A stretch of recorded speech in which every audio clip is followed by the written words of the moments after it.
सुनीता अपने कॉलेज की परीक्षा खत्म होने के बाद अपने गांव जाती है, लेकिन उसके गांव जाने के लिए केवल एक ही ट्रेन थी।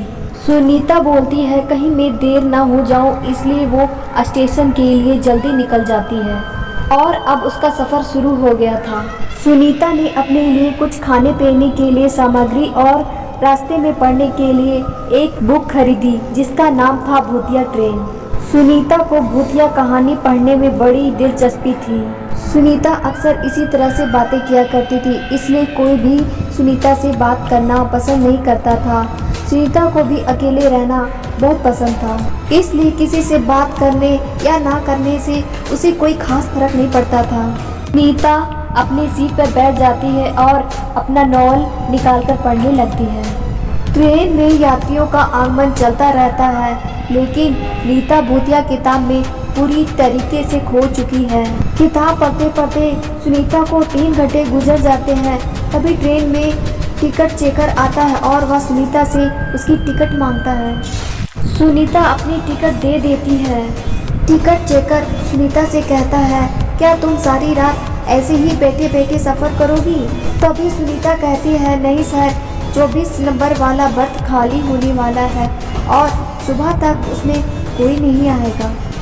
सुनीता की बात सुनकर टिकट चेकर को ताजुब होता है, क्योंकि यह जानकारी तो गुप्त है। फिर सुनीता को यह बात कैसे पता चली कि वह सीट खाली होने वाली है? टिकट चेकर सोच में पड़ जाता है कि अचानक नीता कहती है, सिर्फ 2500 रुपये के लिए किसी की जान लेना अच्छी बात नहीं सर। और यह बात सुनते ही टिकट चेकर के चेहरे का रंग बदल जाता है।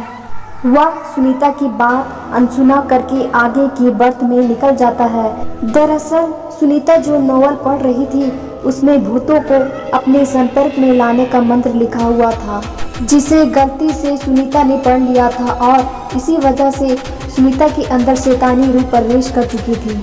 सुनीता से मिलने के बाद टिकट चेकर बहुत घबरा चुका था। दरअसल 15 दिन पहले की बात है। एक आदमी के पास टिकट नहीं था, जिसके कारण टिकट चेकर ने उसे ट्रेन के नीचे फेंक दिया। वह आदमी ट्रेन से गिरकर मर गया, जिसकी वजह यही टिकट चेकर था।